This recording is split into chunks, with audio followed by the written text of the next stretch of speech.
নমস্কার, আমি সুমন বসু রায়। আজকে খবরের ময়না তদন্তে নিয়ে আসবো অত্যন্ত গুরুত্বপূর্ণ বিষয়, সেটা হলো ডিজিটাল অ্যারেস্ট। হ্যাঁ, ডিজিটাল অ্যারেস্ট কিন্তু বর্তমানে একেবারে আমরা যদি দেখি মানুষের ভয়ের কারণ হয়ে গিয়েছে। ডিজিটাল অ্যারেস্ট কী জিনিস, কারা ডিজিটাল অ্যারেস্ট করে এবং এর থেকে বাঁচার উপায় কী? প্রথমে বলে দিই, ডিজিটাল অ্যারেস্টের ফলে আমাদের ভয়ের কী কারণ রয়েছে।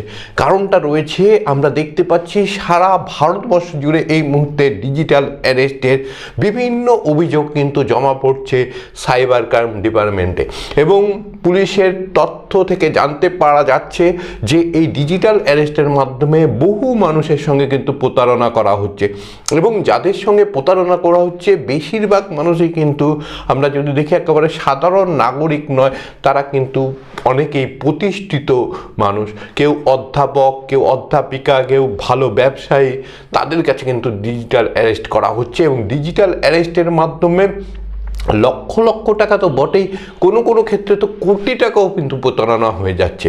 এবং এই নিয়ে কিন্তু আমরা যদি দেখি প্রধানমন্ত্রী নরেন্দ্র মোদীও কিন্তু উদ্বিগ্ন। তিনি মন কে বাত এই অনুষ্ঠানে আমরা যদি দেখি বিগত বছর 2024 সালের 24শে অক্টোবর তিনি বিস্তারিত কিন্তু ব্যাখ্যা করেছিলেন, মানুষকে সচেতন করেছিলেন এবং ভারতবর্ষের যত থানা রয়েছে সাইবার ক্রাইম থানাগুলিকে তিনি কিন্তু একটা পরামর্শ দিয়েছিলেন যে সবাইকে যেন সচেতন করা হয় এবং থানাগুলো যাতে একটা উদ্যোগ নেয়। এবং আমরা দেখেছি জলপাইগুড়ির কোতোয়ালি থানা, তারা কিন্তু খুব ভালো একটা উদ্যোগ নিয়েছিল, এবং এক ব্যক্তি প্রায় 1.5-2 মাস আগে তিনি কিন্তু ডিজিটাল অ্যারেস্টের মাধ্যমে প্রায় 10 লক্ষ টাকার মতন তিনি তার ব্যাংক অ্যাকাউন্ট থেকে হারিয়ে ফেলেছিলেন, এবং তিনি অভিযোগ জানান থানাতে এবং তাকে সেই টাকা ফিরিয়ে দেওয়া হয়েছে। এই মুহূর্তে আমরা যদি দেখি ডিজিটাল অ্যারেস্ট আরও একটা কারণে কিন্তু গুরুত্বপূর্ণ হয়েছে। তার কারণ হচ্ছে গতকাল আমরা দেখতে পেয়েছি তমলুক সাইবার থানাতে এক মহিলা অধ্যাপিকা, প্রাক্তন অধ্যাপিকা, তিনি কিন্তু অভিযোগ দায়ের করেছেন এবং তিনি দাবি করেছেন তাকে প্রায় 48 ঘন্টা ডিজিটাল অ্যারেস্ট করে রাখা হয় এবং তার মাধ্যমে তার কাছ থেকে 6 লক্ষ টাকা প্রতারণা করে সিবিআই কর্তারা। এবং এরপরে কিন্তু আমাদের মনে হয়েছে ডিজিটাল অ্যারেস্ট কি, কারা ডিজিটাল অ্যারেস্ট করে এবং এর থেকে বাঁচার উপায় কি রয়েছে সেটা নিয়ে বিস্তারিত মানুষকে জানানো উচিত। না হলে কিন্তু বাংলার বহু মানুষ সর্বশান্ত হয়ে যেতে পারেন এই ডিজিটাল অ্যারেস্ট হয়ে। প্রথমে বলে দিই, ভারতবর্ষে এমন কোনো সিস্টেম বা আইনই নেই যে কেউ কাউকে ডিজিটাল অ্যারেস্ট করতে পারে। তাহলে এটা কি? এটা একটা ভয় তৈরি করে প্রতারকরা টাকা প্রতারণার একটা যে ছক, সেটাকে বলা হয় ডিজিটাল অ্যারেস্ট। ডিজিটাল অ্যারেস্ট কারা হন এবং কারা করেন? প্রথমে বলে দিই, প্রতারকরা ডিজিটাল অ্যারেস্ট করেন, কিন্তু তারা নাম বলেন যে আমরা অমুক পুলিশ ডিপার্টমেন্ট থেকে বলছি, আমরা সিবিআই থেকে বলছি, আমরা ইডি থেকে বলছি, আমরা এনআইএ থেকে বলছি। এই ধরনের তথ্য কিন্তু তারা প্রথমে দেয়। প্রথমে একটা ফোন আসে, যাকে প্রতারণা করা হবে তার কিছু তথ্য হয়তো তাদের কাছে থাকে বা শুধুমাত্র ফোন নাম্বার থাকে। তাদেরকে বলা হয় যে আপনার বিরুদ্ধে এই অভিযোগ এসেছে। যেমন আমরা তমলুকের ক্ষেত্রে দেখেছি, তাকে বলা হয় যে আপনি এই একটা নাম্বার ব্যবহার করতেন। তখন তিনি বলেন যে না, আমি এই নাম্বার ব্যবহার করি না। তখন তাকে কিন্তু দৃঢ়ভাবে বলা হয় যে এই নাম্বারটা আপনার আধার কার্ডের মাধ্যমে তোলা হয়েছে এবং আপনি একটা কিন্তু ঘোটালার সঙ্গে যুক্ত হয়ে গেছেন, মানে একটা আর্থিক প্রতারণার সঙ্গে যুক্ত হয়ে গেছেন, যেখানে প্রায় 80 কোটি টাকার প্রতারণা হয়েছে। এবং সেই প্রতারণায় ইতিমধ্যে কিন্তু যার বিরুদ্ধে মামলা হয়েছে তিনি দিল্লির প্রাক্তন মুখ্যমন্ত্রী অরবিন্দ কেজরিওয়াল। এবং সেই সঙ্গে তিনি বলেছেন যে আমরা সিবিআই দপ্তর থেকে বলছি আপনি এবার ভিডিও কলে আসুন। এবং তিনি যখন ভিডিও কলে আসছেন তখন দেখতে পাচ্ছেন যে একজন বা একাধিক কিন্তু সিবিআই কর্তা রয়েছে, সিবিআই দপ্তরে রয়েছে, এবং তিনি তার সঙ্গে কথা বলছেন এবং তাকে বলা হচ্ছে যে আপনি এই যুক্ত রয়েছেন, এবং তাকে পরামর্শ দেওয়া হচ্ছে যে আপনি ইমিডিয়েট কিন্তু চলে আসুন মুম্বাই, যে সিবিআই দপ্তর রয়েছে সেখানে, কেন প্রতারণাটা এখানে হয়েছে। তখন তিনি স্বাভাবিকভাবে বলছেন যে আমি তো কলকাতা বা আমি তমলুকে রয়েছি, আমি এই মুহূর্তে কী করে যাব। এবং তখন তিনি বলছেন যে আমি এই ধরনের কোনো যুক্ত নই।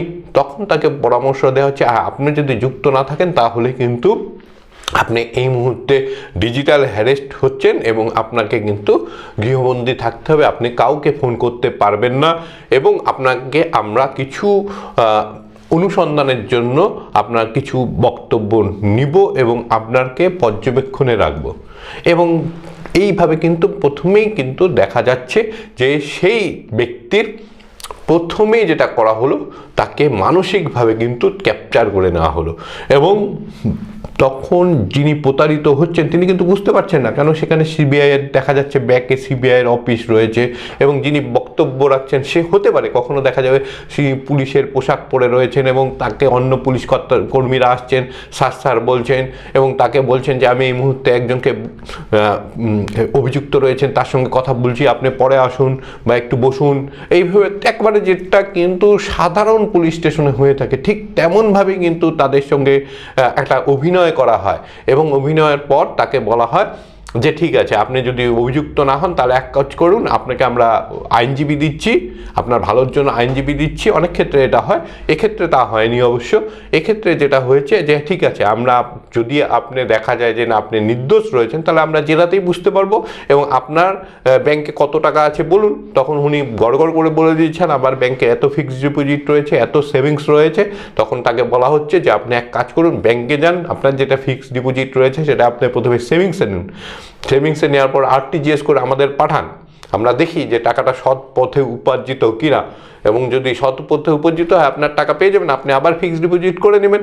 এবং সেই প্রাক্তন অধ্যাপিকা তিনি কিন্তু ভুয়ো সিবিআই কর্তাদের সেই পরামর্শ মতন তিনি ব্যাংকে যান, ব্যাংকে গিয়ে আরটিজিএস করে সেই টাকা পাঠান এবং পাঠানোর পরে তিনি কিন্তু বুঝতে পারেন তিনি প্রতারিত হয়েছেন। এরকমও অনেক ক্ষেত্রে হয়েছে যে সেখানে দেখা যাচ্ছে যে উকিল নিয়োগ করা হচ্ছে এবং ভুয়ো উকিল তারা কিন্তু পরামর্শ দিয়ে পরে বলছে উকিলের ফিস লাগবে মাত্র 10,000 টাকা, আপনি দিয়ে দেন। অনেকেই ভাবতে পারেন যে হ্যাঁ আমার এই একটা বোম্বাই যাব, দিল্লি যাব, একটা ঝামেলা পোহাতে হবে, তার থেকে এক কাজ করি আমি 10,000 টাকা দিয়ে দিই, উকিলবাবু আমার সমস্ত বিষয়টি মিটমাট করে দিবে, সুতরাং আমার তো সমস্যা মিটে যাবে। কিন্তু এখানেই কিন্তু শেষ হয় না, দেখা যাবে উকিলবাবু প্রথমে 10,000 টাকা নিলেন, ভুয়ো উকিলবাবু, এবং তিনি তারপরে কিন্তু বলবেন যে না আপনার যে অভিযোগটি রয়েছে এটা তো বড়সড় অভিযোগ, আপনার তো অমুক পাওয়া গেছে তমুক পাওয়া গেছে, সুতরাং আপনার তো এই টাকাতে হবে না, আপনি 5 লাখ টাকা পাঠান বা আপনি 30,000 টাকা পাঠান। প্রথমে 30 নেবে, তারপরে 50 নেবে, তারপরে 1 লাখ নেবে, 1.5 লাখ নেবে, এভাবে যত পারবে তারা কিন্তু টাকা আপনার কাছ থেকে তুলে নিবে। সুতরাং খুব সচেতন হওয়ার দরকার রয়েছে।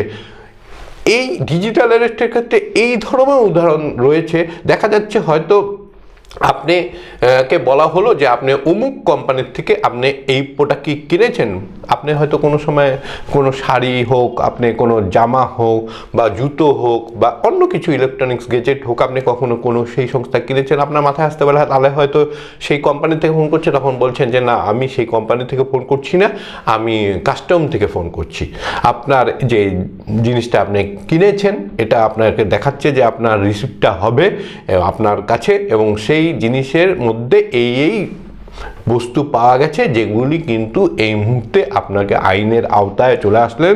সুতরাং আপনাকে কিন্তু এবার আপনাকে কিন্তু মানে অ্যারেস্ট করা হবে এবং তখন স্বাভাবিকভাবে সে বলবে না আমি তো এগুলো করিনি বা এটা কি করে হলো আমি বুঝতে পারছি না। তখন তাকে বিভিন্নভাবে বলা হবে আচ্ছা তাহলে হয়তো আপনি এখানে যুক্ত নই কিন্তু আপনার নামটা চলে এসেছে, যেহেতু আপনার নামে যাচ্ছে প্রোডাক্টটা, সুতরাং আপনাকে তো কিছু করতে হবে। তখন কী করতে হবে, তখন অনেক ক্ষেত্রে বলতে পারে যে আপনি এক কাজ করুন, আমাদের যে সাহেব রয়েছে তার সাথে একটু কথা বলুন, তার জন্য আপনি ফোনে 1 টিপুন বা 2 টিপুন বা 3 টিপুন, আর আপনি টিপলেন কে আপনার হয়ে গেল। সুতরাং এই বিষয়গুলিতে কিন্তু আপনাদের নজরদারি করতে হবে, সচেতন থাকতে হবে। এবং আমি প্রথমে বললাম যে ডিজিটাল অ্যারেস্টটা কী জিনিস, এটাই হচ্ছে ডিজিটাল অ্যারেস্ট। ভারতবর্ষে কোনো আইন নেই ডিজিটাল অ্যারেস্ট করা, পুলিশ, সিবিআই, ইডি, কাস্টম কেউ আপনাকে ডিজিটাল অ্যারেস্ট করতে পারবে না, কোনো আইনই নেই। আর 2 নম্বর, কারা করছেন? প্রতারকরা ডিজিটাল অ্যারেস্ট করছেন। কিভাবে করছেন? একেবারে পুলিশের বেশে থাকবে, আপনি পুলিশের টুপি, স্টার, নাম সব দেখতে পাবেন আপনি, এবং আপনি দেখবেন যে তিনি পুলিশ ডিপার্টমেন্টে রয়েছে বা সিবিআই ডিপার্টমেন্টে রয়েছে, এবং সমস্ত কিছু দেখে মনে হবে একেবারে সঠিক জায়গা থেকে ফোন এসেছে। আপনার বিন্দুমাত্র সন্দেহের অবকাশ থাকবে না, এবং সবসময় আপনাকে ধমক দেওয়া হবে। ঠিক যেমনভাবে আপনারা দেখবেন কড়া পুলিশ অফিসাররা ধমক দেন, এবং ধমকের মাঝে মাঝে কিন্তু আপনাকে বোঝানো হবে যে হয়তো আপনি ভুল পথে চলে গেছেন বা ভুলভাবে আপনার এটা হয়েছে, হ্যাঁ আমরা আপনাকে সহযোগিতা করব, কিন্তু আপনাকেও আমাদের তদন্তে সহযোগিতা করতে হবে, এমনভাবে কিন্তু প্রতারণাটা করা হবে। তাহলে আমরা যদি দেখি, তাহলে দেখতে পাবো যে বাঁচার উপায় কি রয়েছে। প্রথম বিষয় যে অচেনা ফোন এই ধরনের যদি আসে, প্রথমত আপনি যেটা করবেন না সেটা হচ্ছে কখনোই আপনি ফোনটা ধরতে না পারলে, বুঝে গেলেন ফোনটা ধরলেন না, ঠিক আছে, আপনি বুঝতে পারেননি, কিন্তু তবুও এই ধরনের ফোনের ক্ষেত্রে যেই ফোনই আসুক না কেন, অচেনা ফোন যদি আসে, কখনো আপনি ভিডিও কল করবেন না, বা আপনাকে যদি ভিডিও কল করা হয় আপনি সেটাকে গ্রহণ করবেন না, আপনি ফোনে কথাবার্তা চালাবেন। 1। 2 নম্বর বাঁচার উপায় যেটা, যতক্ষণ পর্যন্ত আপনাকে বিভিন্ন ধরনের এই ধরনের অভিযোগ আনা হবে, আপনি তাদেরকে পাল্টা প্রশ্ন করুন যে আপনি আমাকে বলছেন, তো আপনি এক কাজ করুন, আমার পুরো নাম বলুন।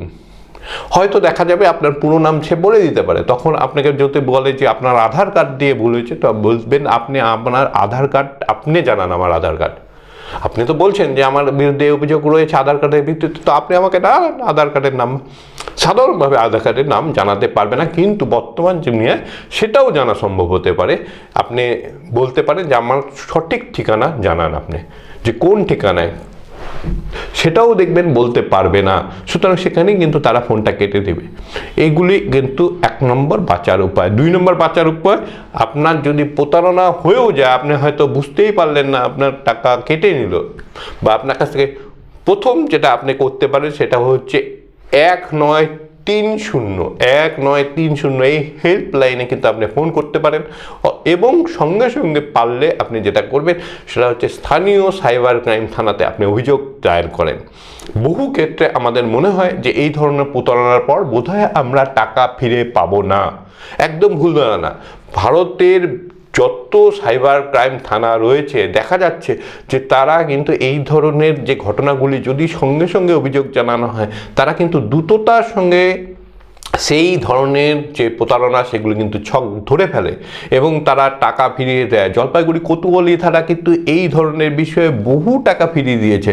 সুতরাং এটা কিন্তু শুধুমাত্র পশ্চিমবঙ্গের একটা থানা নয়, আপনি যদি দেখেন প্রত্যেকটা জেলা পুলিশ থানায় তারা কিন্তু অত্যন্ত দক্ষ পুলিশ কর্মী রয়েছেন, তারা আপনাকে সহযোগিতা করবেন, আপনাকে কিন্তু টাকা ফিরিয়ে দিবেন। এটা অত্যন্ত একটা গুরুত্বপূর্ণ দিক। অর্থাৎ প্রথমে আপনি নেগেটিভ চিন্তা করুন, আপনার যদি হয়েও গেল যে আপনার টাকা চলে গেল, আপনি সাইবার ক্রাইমে যত দ্রুত সম্ভব আপনি অভিযোগ দায়ের করেন, এবং আপনি তাদেরকে সহযোগিতা করেন, সমস্ত কিছু খুলে বলেন। আশা করা যায় যে আপনি কিন্তু সহযোগিতা পাবেন, আপনার টাকা ফিরে পাবেন। সুতরাং ডিজিটাল অ্যারেস্ট একটা কিন্তু ভুয়ো বিষয়। কেউ যদি আপনাকে বলে যে আপনাকে ডিজিটাল অ্যারেস্ট করা হচ্ছে, প্রথমেই কিন্তু বুঝে যান যে সেটা আপনি প্রতারিত হচ্ছেন। বা যদি নাও বলে, আপনি অন্য কোনোভাবে যদি আপনাকে বলা হয় যে সিবিআই থেকে, ইডি থেকে, কাস্টম থেকে, এনআইএ থেকে, কলকাতা পুলিশ থেকে, দিল্লি পুলিশ থেকে আপনাকে ফোন করা হচ্ছে আপনার এই অপরাধের জন্য, আপনি সরাসরি সে অভিযোগ সত্য কি মিথ্যা জানার জন্য স্থানীয় থানায় যোগাযোগ করুন। স্থানীয় যে থানা রয়েছে আপনার কাছে, যে থানা থাকবে, সেখানে গিয়ে বলুন আমার কাছে এই ধরনের অভিযোগ এসেছে, বা আমার কাছে এই রকম ফোন এসেছে, আমার বিরুদ্ধে এই অভিযোগ বলছেন তারা, এটা সত্য মিথ্যা দেখা হোক, এবং আমি তদন্তে সহযোগিতা করব যদি কোনো হয়। সুতরাং আমরা আজকে খবরের ময়নাতদন্তে অত্যন্ত গভীর একটা বিষয়, যেটা আগামী দিনে আমার মনে হয় আরও বেশি আকারে কিন্তু হওয়ার সম্ভাবনা রয়েছে। দেখেন, আজকে ডিজিটাল যুগে আপনার সঙ্গে প্রতারণা হওয়ার সম্ভাবনা অত্যন্ত বেশি, কেননা আপনি সমস্ত ছবি আপলোড করছেন, কোথায় যাচ্ছেন, কি খাচ্ছেন, কখন ঘুমাচ্ছেন, টোটাল কিন্তু সোশ্যাল মিডিয়ার মাধ্যমে সবাই জানতে পারছে, সুতরাং প্রতারণা হওয়ার সুযোগ জানতে পারছে। এক্ষেত্রে আপনাকে অনেক ধরনের প্রিকশন নিতে হবে। প্রিকশন নেওয়ার পরেও কিন্তু আপনি প্রতারিত হতেই পারেন। আপনার ফেসবুক অ্যাকাউন্ট হ্যাক হতেই পারে, আপনার হোয়াটসঅ্যাপ অ্যাকাউন্ট হ্যাক হতেই পারে। সুতরাং আপনাকে যেটা করতে হবে, সজাগ থাকতে হবে, এবং সজাগ হওয়ার পরও যদি সমস্যা হয় আপনাকে তার কিন্তু সমাধান করতে হবে। এবং সমাধান কিন্তু করার ক্ষেত্রে সবচেয়ে বড় গুরুত্বপূর্ণ ভূমিকা নিতে পারে ভারতের যত থানা রয়েছে, প্রত্যেকটা থানাতে কিন্তু সাইবার ক্রাইমের একটা বিভাগ রয়েছে। সেই সাইবার ক্রাইম ডিপার্টমেন্ট আপনাকে এ বিষয়ে সবচেয়ে বেশি সহযোগিতা করতে পারবে। সুতরাং প্রথম কাজ, আপনার এই অচেনা ফোন আসলে আপনি কখনোই কিন্তু ভিডিও কলে যাবেন না, হোয়াটসঅ্যাপ কলে যাবেন না। আপনি সরাসরি ফোনে তাদের সঙ্গে যোগাযোগ রাখুন, এবং আপনার যখনই বিন্দুমাত্র সন্দেহ হবে যে না আপনি প্রতারিত হতেও পারেন, তখন আপনি ফোন কল কেটে দিন। সুতরাং এটা হচ্ছে বেস্ট উপায়। আর যদি প্রতারিত হয়ে গেলেন তাহলে প্রথম যেটা কাজ সেটা হচ্ছে আপনি হয় ভারত সরকারের যে সাইবার ক্রাইমের পক্ষ থেকে যে হেল্পলাইন নাম্বার আছে 1930, সেখানে আপনি যোগাযোগ করুন, অথবা সরাসরি চলে যান আপনার সাইবার ক্রাইম থানাতে, সেখানে গিয়ে একটি লিখিত অভিযোগ দায়ের করুন। আজকে খবরের ময়নাতদন্ত বেশি করে শেয়ার করে দিন মানুষের কাছে, কেননা এই যে বিষয়টি রয়েছে এটা অত্যন্ত গুরুত্বপূর্ণ বিষয়, এবং প্রতারিত হওয়া পর সমাধান কিভাবে করা যায় সেটা জানা অত্যন্ত গুরুত্বপূর্ণ। সুতরাং প্রতারিত না হওয়া সবচেয়ে ভালো। প্রথম কাজ হচ্ছে দেখে শেখা ভালো এবং পড়ে শেখা ভালো, এবং যদি ঠেকে কাউকে শিখতে হয় তাহলে ঠেকে শেখা সবচেয়ে খারাপ হলেও কিন্তু ভালো। আপনি ঠেকে গেলেও আপনি কিন্তু সাইবার ক্রাইমে গিয়ে আপনি থানাতে গিয়ে আপনি আপনার অভিযোগ এবং আপনার সঙ্গে যা ঘটেছে সত্যভাবে যদি বলেন, তাহলে কিন্তু অবশ্যই আপনি সমাধান পাবেন। খবরের ময়নাতদন্ত আজ এ পর্যন্তই। সুতরাং দেখতে থাকুন খবরের ময়নাতদন্ত। আজ রবিবার একটি নতুন বিষয় এবং গুরুত্বপূর্ণ বিষয়ে আলোকপাত করলাম। আগামী দিন থাকবে অন্য বিষয়ে আলোকপাত। নমস্কার।